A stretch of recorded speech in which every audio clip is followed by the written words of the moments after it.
paring guna kaya arsa dahar kembul. Daharipun kaping 3 Mas Andi kalian Mbak Diana. Daharipun kaping 3 ingkang sepisan nggen nyondulang golekno sego tok tegese aja nganggo lawuh.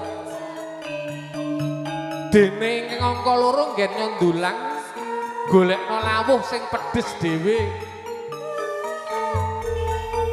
Genep ingkang angka 3 nggen nyondulang golekno lawuh sing asin dhewe.